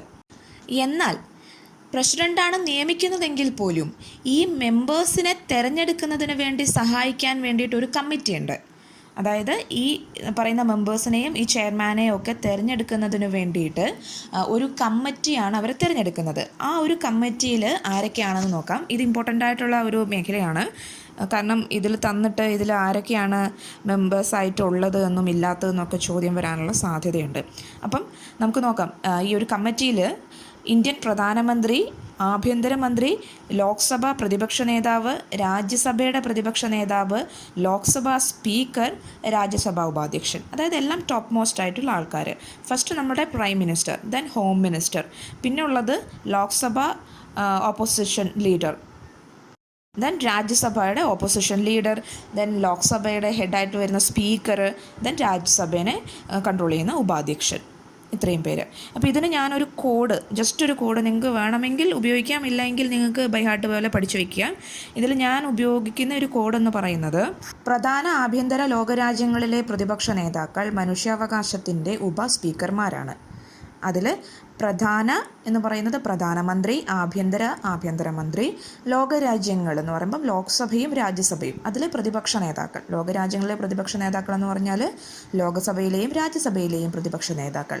ദെൻ മനുഷ്യാവകാശത്തിൻ്റെ സ്പീക്കർമാരാണ്. അതിൽ മനുഷ്യാവകാശത്തിൻ്റെ എന്ന് പറയുമ്പോൾ ഹ്യൂമൻ റൈറ്റ് കമ്മീഷനെ തിരഞ്ഞെടുക്കുന്നു, അതിനെ ഇൻഡിക്കേറ്റ് ചെയ്യാം. ദെൻ എന്ന് പറഞ്ഞാൽ ഉപാധ്യക്ഷൻ, സ്പീക്കർ എന്ന് പറയുമ്പം സ്പീക്കർ, ലോക്സഭാ സ്പീക്കർ. ഉപാധ്യക്ഷൻ എന്ന് പറയുന്നത് രാജ്യസഭയിൽ മാത്രം പറയുന്നതാണ്. ദെൻ സ്പീക്കർ എന്ന് പറയുന്നത് ലോക്സഭയിൽ പറയുന്നതാണ്. അപ്പം നിങ്ങൾക്കത് ഓർത്ത് വയ്ക്കാമല്ലോ. അപ്പോൾ പ്രധാന ആഭ്യന്തര ലോകരാജ്യങ്ങളിലെ പ്രതിപക്ഷ നേതാക്കൾ മനുഷ്യാവകാശത്തിൻ്റെ സ്പീക്കർമാരാണ്. ഇതാണ് ആ ഒരു കമ്മിറ്റിയിൽ ഞാൻ ഉപയോഗിക്കുന്ന കോഡ്. നിങ്ങൾക്ക് വേണമെങ്കിൽ ഉപയോഗപ്പെടുത്താം.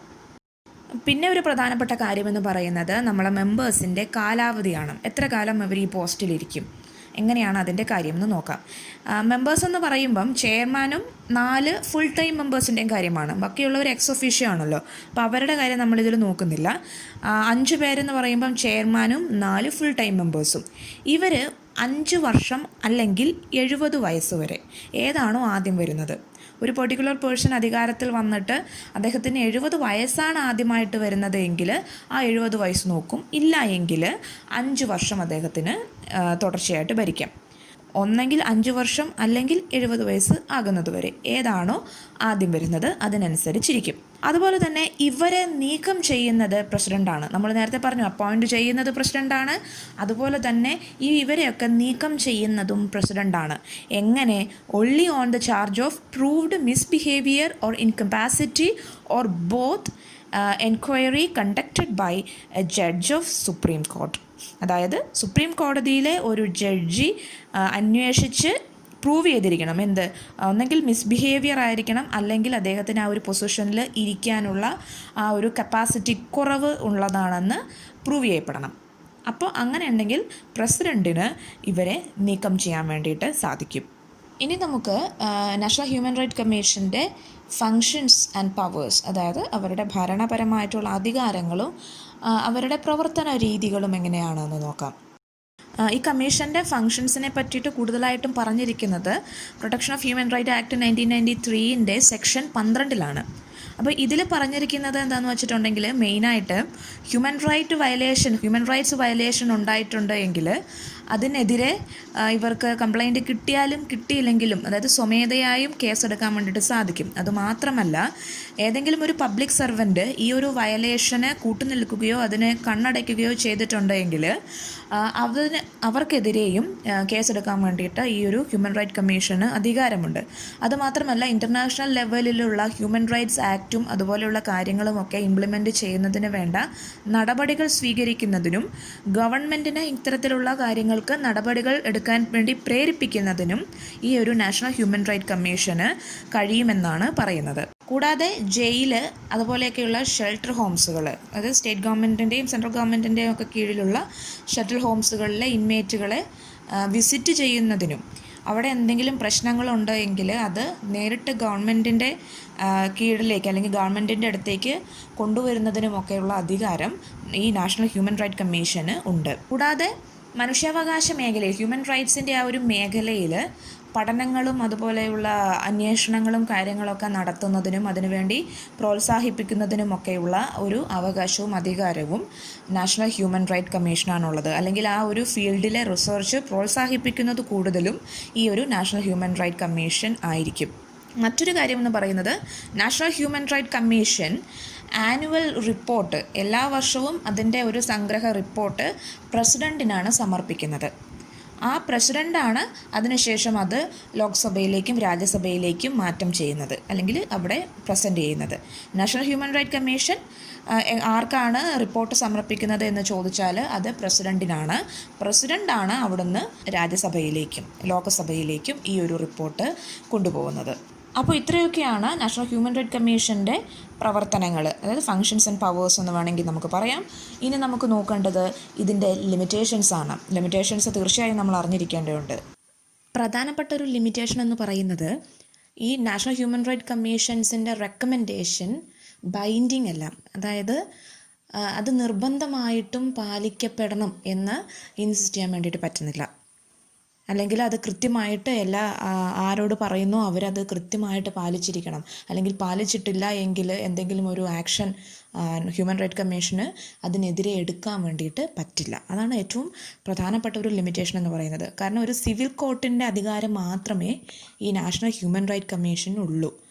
ജസ്റ്റ് കാര്യങ്ങൾ പ്രപ്പോസലായിട്ട് അവതരിപ്പിക്കുക, ഇന്ന കാര്യങ്ങളൊക്കെ വേണം എന്നൊക്കെ നിർദ്ദേശിക്കുക എന്നല്ലാതെ നിങ്ങളത് കൃത്യമായിട്ട് ചെയ്തിരിക്കണം, ചെയ്തില്ലെങ്കിൽ ഇത്രത്തോളമുള്ള കോൺസിക്വൻസസ് ഒക്കെ വരും എന്നൊന്നും പറയാൻ വേണ്ടിയിട്ട് നാഷണൽ ഹ്യൂമൻ റൈറ്റ് കമ്മീഷന് പറ്റില്ല.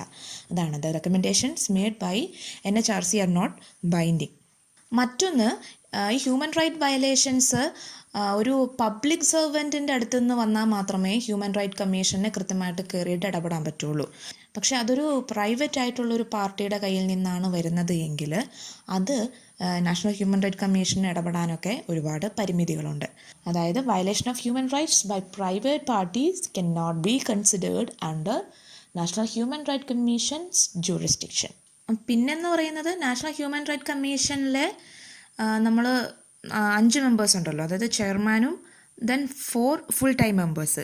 ഈ 5 മെമ്പേഴ്സിൽ 3 പേര് മാത്രമേ ശരിക്കും ഒരു ജുഡീഷ്യൽ ടച്ച് ഇതിന് കൊടുക്കുന്നുള്ളൂ. അതായത് ജഡ്ജസ് ആണ്, അല്ലെങ്കിൽ റിട്ടയർഡ് ചീഫ് ജസ്റ്റിസ് ആണ്, അങ്ങനെയൊക്കെ. പക്ഷെ ബാക്കി വരുന്ന 2 പേര് മനുഷ്യാവകാശ പ്രവർത്തകരായിരിക്കണം എന്നേ ഉള്ളൂ.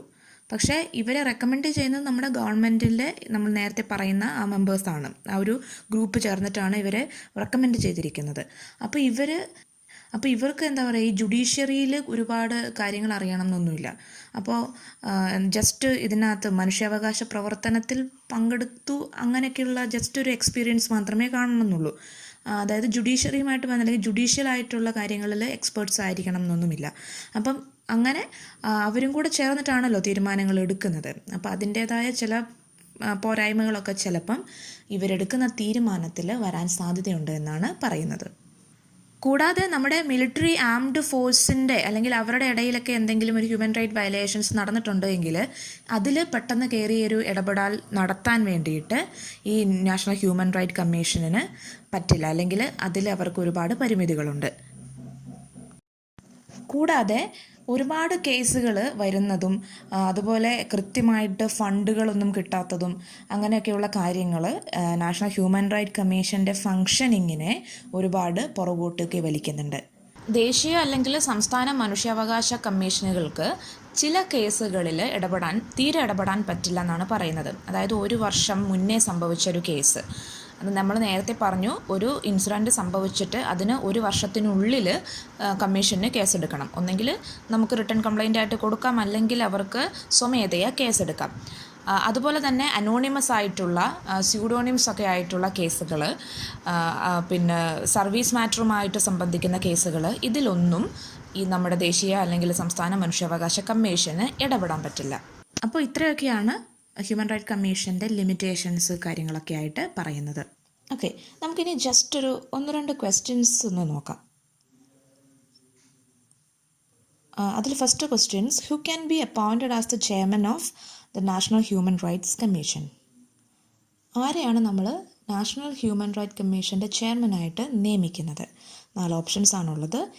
First one, any sitting judge of the Supreme Court, any retired Chief Justice of the Supreme Court, any person appointed by the President and retired Chief Justice of any High Court. അപ്പോൾ നമ്മുടെ ഉത്തരം എന്ന് പറയുന്നത് രണ്ടാമത്തതാണ്, B ആണ്, any retired chief justice of the supreme court. Next question എന്ന് പറയുന്നത് നമുക്കൊരു UPSC ലെവലുള്ളൊരു ചോദ്യമാണ്. Which of the following is not the function of the national human right commission? National human right കമ്മീഷൻ്റെ പ്രവർത്തനം അല്ലെങ്കിൽ ഫംഗ്ഷൻ അല്ലാത്തത് ഏതാണെന്നാണ് ചോദ്യം. 1, to interfere in the proceedings related to any human right violation cases pending in the court. Then രണ്ടാമത്തത് protecting human rights of prisoners. മൂന്നാമത്തത് to provide economic compensation to any human rights violation victim. നാലാമത്തത് promoting research in the field of human rights. നമ്മൾ answer എന്ന് പറയുന്നത് C ആണ്, to provide economic compensation to any human rights violation victim. നമ്മൾ human right violation വിക്ടിമിന് കോമ്പൻസേഷനായിട്ട് ഒരു പൈസയും നാഷണൽ ഹ്യൂമൻ റൈറ്റ് കമ്മീഷൻ മുഖാന്തിരം കൊടുക്കുന്നില്ല. അതാണ് ആൻസർ. അപ്പോൾ ഇത്രയാണ് നമുക്ക് നാഷണൽ ഹ്യൂമൻ റൈറ്റ് കമ്മീഷനെ കുറിച്ച് മിനിമമായിട്ട് അറിഞ്ഞിരിക്കേണ്ട വസ്തുതകൾ. മറ്റൊരു കാര്യം ജസ്റ്റ് ഒന്ന് സൂചിപ്പിക്കാനുള്ളത്, നമ്മൾ ഈ protection of human right act 1993 2 തവണ അമെൻഡ് ചെയ്തിട്ടുണ്ട്. അതായത് അതിൽ 2 പ്രാവശ്യം ചെറിയ ഭേദഗതികൾ കൊണ്ടുവന്നിട്ടുണ്ട്. അതിലൊന്ന് 2006-ലും മറ്റൊന്ന് 2019-ലുമാണ്. ഈ 2006-ലെ ഭേദഗതിയിലാണ് നമ്മളുടെ സ്റ്റേറ്റ് ഹ്യൂമൻ റൈറ്റ് കമ്മീഷനിലെ അംഗങ്ങളുടെ എണ്ണം, അതായത് ചെയർമാൻ അടക്കമുള്ള അംഗങ്ങളുടെ എണ്ണം 5-ൽ നിന്ന് 3 ചുരുക്കുകയുണ്ടായി. അത് 2006-ലെ അമെൻമെൻറ്റിലൂടെ കൊണ്ടുവന്ന ഒരു മാറ്റമാണ്. ഇനി നമുക്ക് സംസ്ഥാന മനുഷ്യാവകാശ കമ്മീഷനെ പറ്റിയിട്ട് ജസ്റ്റ് ഒന്ന് നോക്കാം. സംസ്ഥാന മനുഷ്യാവകാശ കമ്മീഷൻ ഇടപെടുന്നത് സ്റ്റേറ്റ് ലിസ്റ്റിലും അതുപോലെ കൺകറൻറ്റ് ലിസ്റ്റിലും പറഞ്ഞിട്ടുള്ള സംഗതികളിലാണ്, അല്ലെങ്കിൽ അതുമായിട്ട് ബന്ധപ്പെട്ടിട്ടുള്ള കാര്യങ്ങളിലാണ് സംസ്ഥാനത്തെ മനുഷ്യാവകാശ കമ്മീഷൻ ഇടപെടുന്നത്. കൂടാതെ നേരത്തെ ആ ഒരു പെർട്ടിക്കുലർ പ്രശ്നത്തിൽ ദേശീയ മനുഷ്യാവകാശ കമ്മീഷൻ ഇടപെട്ടിട്ടുണ്ട് എങ്കിൽ സംസ്ഥാന മനുഷ്യാവകാശ കമ്മീഷൻ ഇടപെടില്ല. അതായത് ഓൾറെഡി ആ ഒരു പ്രശ്നത്തിൻ്റെ മേലിൽ ദേശീയ മനുഷ്യാവകാശ കമ്മീഷൻ അന്വേഷണം നടത്തുന്നുണ്ട് എങ്കിൽ അതിൻ്റെ മേളിലേക്ക് വീണ്ടും സംസ്ഥാന മനുഷ്യാവകാശ കമ്മീഷൻ അന്വേഷണം കൊണ്ടുപോവില്ല. അതിപ്പം സ്റ്റേറ്റ് ലിസ്റ്റിലെയും കൺകറൻറ്റ് ലിസ്റ്റിലെയോ പെട്ട പ്രശ്നങ്ങളാണെങ്കിൽ പോലും അങ്ങനെ ചെയ്യില്ല. അതുപോലെ ഒബ്ജക്റ്റീവ്സും ഡ്യൂട്ടീസും ഒക്കെ ദേശീയ മനുഷ്യാവകാശ കമ്മീഷനുമായിട്ട് സെയിം തന്നെയാണ് സംസ്ഥാന മനുഷ്യാവകാശ കമ്മീഷൻ്റെയും. ഇനി നമുക്ക് സംസ്ഥാന മനുഷ്യാവകാശ കമ്മീഷൻ്റെ ഘടന അഥവാ കോമ്പോസിഷൻ ഒന്ന് നോക്കാം. മൊത്തം 3 മെമ്പേഴ്സാണ്, അതായത് ചെയർമാൻ അടക്കം ചെയർമാനും 2 മെമ്പേഴ്സുമാണുള്ളത്. മൊത്തം 3 അംഗങ്ങൾ. ഇതിൽ ചെയർമാൻ ആയിരിക്കേണ്ട വ്യക്തി നമ്മളുടെ ഹൈക്കോടതിയിലെ ചീഫ് ജസ്റ്റിസായിട്ട് വിരമിച്ച ആളായിരിക്കണം. ബാക്കിയുള്ള അംഗങ്ങളിൽ ഒരാൾ ഒന്നെങ്കിൽ ഹൈക്കോടതിയിലെ ജഡ്ജായിട്ട് വിരമിച്ച വ്യക്തിയോ അല്ലെങ്കിൽ ഇപ്പം നിലവിൽ ഹൈക്കോടതിയിലെ ജഡ്ജായിട്ട് വർക്ക് ചെയ്യുന്ന വ്യക്തിയോ ആവാം. അതുമല്ലെങ്കിൽ ഡിസ്ട്രിക്റ്റ് ജഡ്ജായിട്ട് 7 വർഷം എക്സ്പീരിയൻസ് ഉള്ളയാളെയും ഈ ഒരു മെമ്പർ പദവിയിലേക്ക് പരിഗണിക്കുന്നുണ്ട്. അതായത് 2 മെമ്പേഴ്സ് ഉണ്ടെന്ന് പറഞ്ഞല്ലോ, അതിൽ ഒരു മെമ്പർ ആവാനുള്ള യോഗ്യത എന്ന് പറയുന്നത് ഒന്നെങ്കിൽ ഹൈക്കോടതിയിലെ ജഡ്ജായിട്ട് വിരമിച്ച ആളായിരിക്കണം, അല്ലെങ്കിൽ ഹൈക്കോടതിയിലെ ജഡ്ജായിട്ട് ഇപ്പം പ്രസൻ്റ്ലി വർക്ക് ചെയ്യുന്നയാളാവാം. അതുമല്ലെങ്കിൽ ജില്ലാ ജഡ്ജിയായിട്ട് 7 വർഷത്തെ എക്സ്പീരിയൻസ് ഉള്ളയാളാണെങ്കിലും ഈ ഒരു പോസ്റ്റിലേക്ക് പരിഗണിക്കും. ഇനി രണ്ടാമത്തെ മെമ്പറിൻ്റെ ക്വാളിഫിക്കേഷൻ എന്ന് പറയുന്നത് മനുഷ്യാവകാശവുമായിട്ട് ബന്ധപ്പെട്ട ഫീൽഡിൽ എക്സ്പീരിയൻസ് ഉള്ള ഒരു വ്യക്തിയായിരിക്കണം. അതാണ് ഇതിൻ്റെ, അതായത് സംസ്ഥാന മനുഷ്യാവകാശ കമ്മീഷൻ്റെ ഒരു ഘടന എന്ന് പറയുന്നത്. ഇനി അപ്പോയിൻമെൻറ്റിലേക്ക് വരികയാണെങ്കിൽ ഈ ചെയർമാനെയും 2 മെമ്പേഴ്സിനെയും അപ്പോയിൻറ്റ് ചെയ്യുന്നത് ഗവർണറാണ്. പക്ഷേ അവരെ റെക്കമെൻഡ് ചെയ്യുന്നത് നമ്മൾ ദേശീയ മനുഷ്യാവകാശ കമ്മീഷൻ്റെ കേസിൽ ഒരു കമ്മിറ്റി കണ്ടു. അതുപോലെ തന്നെ സംസ്ഥാന മനുഷ്യാവകാശ കമ്മീഷൻ്റെ കേസിലും ഇവരെ റെക്കമെൻഡ് ചെയ്യുന്നത് ഒരു പെർട്ടിക്കുലർ കമ്മിറ്റിയാണ്. ആ കമ്മിറ്റിയിൽ ഉൾപ്പെട്ടിരിക്കുന്നത് ചീഫ് മിനിസ്റ്റർ, നമ്മുടെ മുഖ്യമന്ത്രിയുണ്ട്, അതുപോലെ ഹോം മിനിസ്റ്റർ, ആഭ്യന്തരമന്ത്രിയുണ്ട്, then leader of opposition in the legislative council. അത് ലെജിസ്ലേറ്റീവ് കൗൺസിൽ എന്ന് പറയുന്നത് നമ്മുടെ എല്ലാ സംസ്ഥാനങ്ങൾക്കും ഇങ്ങനെ 2 സഭകളില്ല. ഇപ്പോൾ കേരളത്തിൻ്റെ കേസ് നോക്കുകയാണെങ്കിൽ നമുക്ക് അസംബ്ലി മാത്രമേ ഉള്ളൂ, നമുക്കെന്തില്ല, കൗൺസിലില്ല. ഇന്ത്യയിൽ തന്നെ കൗൺസിലുള്ളത് 6 സംസ്ഥാനങ്ങളിൽ മാത്രമാണ്. അപ്പോൾ അങ്ങനെ കൗൺസിൽ ഉള്ള സംസ്ഥാനങ്ങളാണ് എങ്കിൽ അതിലെ പ്രതിപക്ഷ നേതാവുണ്ടാവും. അതുപോലെ തന്നെ അസംബ്ലിയിലെ പ്രതിപക്ഷ നേതാവുണ്ട്. പിന്നെ ലെജിസ്ലേറ്റീവ് അസംബ്ലിയുടെ സ്പീക്കർ, ദെൻ ലെജിസ്ലേറ്റീവ് കൗൺസിൽ ഉണ്ടെങ്കിൽ അതിലെ ചെയർമാൻ. ഇപ്പോൾ കേരളത്തിലാണ് പറയുന്നതെങ്കിൽ കേരളത്തിൽ ഇപ്പം നമുക്ക് മുഖ്യമന്ത്രിയുണ്ട്, ഹോം മിനിസ്റ്ററുണ്ട്, അതുപോലെ ലെജിസ്ലേറ്റീവ് അസംബ്ലിയുടെ പ്രതിപക്ഷ നേതാവുണ്ട്, അതുപോലെ സ്പീക്കർ ഓഫ് ലെജിസ്ലേറ്റീവ് അസംബ്ലി ഉണ്ട്. നമുക്ക് ഇത്ര പേരേ ഉണ്ടാവുള്ളൂ. പക്ഷേ ഇപ്പം കർണാടകയുടെ കേസിലാണെങ്കിൽ അവിടെ ലെജിസ്ലേറ്റീവ് കൗൺസിൽ ഉള്ളതുകൊണ്ട് അവിടുത്തെ ഒപ്പോസിഷൻ ലീഡറും ഉണ്ടാവും, അതുപോലെ ലെജിസ്ലേറ്റീവ് കൗൺസിലിൻ്റെ ചെയർമാനും ഉണ്ടാവും. അപ്പോൾ ഇതാണ് ഈ അപ്പോയിൻമെൻറ്റ് ചെയ്യുന്ന അല്ലെങ്കിൽ അതിലേക്ക് റെക്കമെൻഡ് ചെയ്യുന്ന കമ്മിറ്റിയിലെ മെമ്പേഴ്സിൻ്റെ ഒരു കാര്യം എന്ന് പറയുന്നത്. അതുപോലെ നമ്മൾ പറഞ്ഞു, നമ്മുടെ ഈ സംസ്ഥാന മനുഷ്യാവകാശ കമ്മീഷനിലെ ഒരു മെമ്പർ എന്ന് പറയുന്നത് കോടതിയുമായി ബന്ധപ്പെട്ട ഒരു വ്യക്തിയായിരിക്കും. അതായത് ഒന്നെങ്കിൽ റിട്ടയർ ആയിട്ടുള്ള ഹൈക്കോടതി ജഡ്ജി ആയിരിക്കും, അല്ലെങ്കിൽ ഇപ്പം സെർവ് ചെയ്യുന്ന ഹൈക്കോടതി ജഡ്ജി ആയിരിക്കും, ഇല്ലെങ്കിൽ ഡിസ്ട്രിക്റ്റ് ജഡ്ജായിട്ട് 7 വർഷത്തെ എക്സ്പീരിയൻസ് ഉള്ള ആളായിരിക്കും. അപ്പോൾ ഇങ്ങനെ പ്രസൻ്റ്ലി സെർവ് ചെയ്യുന്ന ഒരു വ്യക്തിയാണ് എങ്കിൽ, അതായത് ഇപ്പം ഈ ഒരു മേഖലയിൽ വർക്ക് ചെയ്യുന്ന വ്യക്തിയാണ് എങ്കിൽ അവരെ നിയമിക്കുമ്പോൾ നമ്മൾ മുൻകൂട്ടി ആ ഒരു പെർട്ടിക്കുലർ സംസ്ഥാനത്തിൻ്റെ ചീഫ് ജസ്റ്റിസിൻ്റെ, ഹൈക്കോടതി ചീഫ് ജസ്റ്റിസിൻ്റെ അനുവാദം വാങ്ങിയിരിക്കണം. അതായത് അങ്ങനെ ഒരു അപ്പോയിൻമെൻറ്റ് നടത്തുമ്പോൾ ആ ഒരു സംസ്ഥാനത്തിൻ്റെ ഹൈക്കോടതിയുടെ ചീഫ് ജസ്റ്റിസിൻ്റെ മുൻകൂട്ടിയിട്ടുള്ള പെർമിഷൻ എടുത്തിട്ട് മാത്രമേ അങ്ങനെയുള്ള അപ്പോയിൻമെൻറ്റ് നടത്താൻ വേണ്ടിയിട്ട് പറ്റുകയുള്ളൂ. നമ്മുടെ സംസ്ഥാന മനുഷ്യാവകാശ കമ്മീഷനിൽ നിന്നും വിരമിക്കുന്ന വ്യക്തികൾ, അതായത് ഇപ്പം ചെയർമാനാണെങ്കിലും മെമ്പർമാരാണെങ്കിലും പിന്നീട് സംസ്ഥാന ഗവൺമെൻറ്റിൻ്റെ കീഴിലോ അല്ലെങ്കിൽ കേന്ദ്ര ഗവൺമെൻറ്റിൻ്റെ കീഴിലോ ഒരു സ്ഥാനത്തിനും അർഹരായിരിക്കില്ല. യാതൊരു അപ്പോയിൻമെൻറ്റിനും ഇവരെ പിന്നീട് പരിഗണിക്കില്ല. പക്ഷേ ഈ 2 മെമ്പർമാരായിട്ട് മാത്രം വിരമിക്കുന്ന വ്യക്തികളാണ് എങ്കിൽ അവർക്ക് 70 വയസ്സ് പൂർത്തിയായിട്ടില്ല എങ്കിൽ വീണ്ടും അവർക്ക് മെമ്പർമാരായിട്ട് അവരെ പരിഗണിക്കാൻ പറ്റും. അതായത് ചെയർമാനായിട്ട് വിരമിക്കുകയാണെങ്കിൽ പിന്നീട് യാതൊരു ഗവൺമെൻറ്റിൻ്റെ കീഴിൽ യാതൊരു അപ്പോയിൻമെൻറ്റിനും പറ്റില്ല. ഈ മനുഷ്യാവകാശ കമ്മീഷനിൽ തന്നെ റീ അപ്പോയിൻമെൻറ്റിനും പറ്റില്ല. പക്ഷേ മെമ്പർമാരായിട്ട് വിരമിക്കുന്ന വ്യക്തികൾക്ക് മനുഷ്യാവകാശ കമ്മീഷനിൽ തന്നെ വീണ്ടും റീ അപ്പോയിൻമെൻറ്റിന് പറ്റും. എങ്ങനെ? അവർക്ക് 70 വയസ്സെന്ന് പറയുന്ന ക്രൈറ്റീരിയ അവർക്ക് പൂർത്തിയായിട്ടില്ല എങ്കിൽ. സംസ്ഥാന മനുഷ്യാവകാശ കമ്മീഷനുമായി ബന്ധപ്പെട്ട് നമ്മൾ ശ്രദ്ധിക്കേണ്ട ഒരു പ്രധാനപ്പെട്ടൊരു സംഗതി എന്ന് പറയുന്നത് ഇവരെ അപ്പോയിൻറ്റ് ചെയ്യുന്നത് ഗവർണറാണ് എങ്കിലും ഇവരെ റിമൂവ് ചെയ്യുന്നത് പ്രസിഡൻ്റാണ്. സംസ്ഥാനത്തിൻ്റെ ഗവർണർക്കാണ് ഇവരെ അപ്പോയിൻറ്റ് ചെയ്യാൻ, നിയമിക്കാനുള്ള അധികാരമെങ്കിലും ഇവരെ ആ ഒരു പദവിയിൽ നിന്നും പിരിച്ചുവിടണമെങ്കിൽ അതിന് പ്രസിഡൻറ്റിന് മാത്രമേ, ഇന്ത്യൻ പ്രസിഡൻറ്റിന് മാത്രമേ അധികാരമുണ്ടാവുകയുള്ളൂ. അതും ഒരു സുപ്രീം കോടതി ജഡ്ജ് അന്വേഷിച്ചിട്ട് തെളിവുണ്ടെങ്കിൽ മാത്രം. അതായത് ഇപ്പോൾ എന്തെങ്കിലും പ്രൂവ്ഡ് ആയിട്ടുള്ള മിസ്ബിഹേവിയറോ അല്ലെങ്കിൽ ഇൻകപ്പാസിറ്റിയോ ബാങ്ക്രപ്സിയോ അങ്ങനെ എന്തെങ്കിലും കേസുകൾ ഉണ്ട് എന്ന് തെളിയിക്കപ്പെട്ടിട്ടുണ്ടെങ്കിൽ മാത്രമേ അവരെ നീക്കം ചെയ്യാൻ പറ്റുകയുള്ളൂ. പക്ഷേ അവർക്ക് ഗവർണർക്ക് റെസിഗ്നേഷൻ എഴുതിയിട്ട് അവർക്ക് സ്വയം ആ പോസ്റ്റിൽ നിന്നും പിന്മാറിപ്പോകാൻ വേണ്ടി സാധിക്കും. അപ്പോൾ ഓർക്കുക, ഇവരെ നിയമിക്കുന്നത് ഗവർണറാണ്, പക്ഷേ ഇവരെ പുറത്താക്കുന്നത് പ്രസിഡൻറ്റിന് മാത്രമേ സാധിക്കുകയുള്ളൂ. പക്ഷേ ഇവർക്ക് സ്വന്തം ഇഷ്ടപ്രകാരം ഗവർണർക്ക് റിസൈൻ ലെറ്റർ കൊടുത്തിട്ട് പദവിയിൽ നിന്നും പിന്മാറാവുന്നതാണ്. അപ്പോൾ ഇത്രയാണ് സംസ്ഥാന മനുഷ്യാവകാശ കമ്മീഷനെ പറ്റിയിട്ട് അടിസ്ഥാനപരമായിട്ട് നമ്മൾ അറിഞ്ഞിരിക്കേണ്ടത്. ഇപ്പോൾ കേരളത്തിൻ്റെ മനുഷ്യാവകാശ കമ്മീഷനെ കുറിച്ചിട്ട് ഒരു ഡീറ്റെയിൽസ് പറയുകയാണെങ്കിൽ, നമ്മുടെ കേരളത്തിലെ മനുഷ്യാവകാശ കമ്മീഷൻ ആരംഭിച്ചത് 1998 ഡിസംബർ 11 ആദ്യത്തെ ചെയർമാൻ ആയിരുന്നത് ജസ്റ്റിസ് പരീദ് പിള്ളയാണ്. പിന്നെ ഇപ്പോഴത്തെ നമ്മുടെ പ്രസൻറ്റ് ചെയർമാൻ എന്ന് പറയുന്നത് ആൻ്റണി ഡൊമിനിക്കാണ്. അപ്പോൾ ഇത്രയാണ് നമുക്ക് കൃത്യമായിട്ട് അറിഞ്ഞിരിക്കേണ്ട ചില സംഗതികൾ.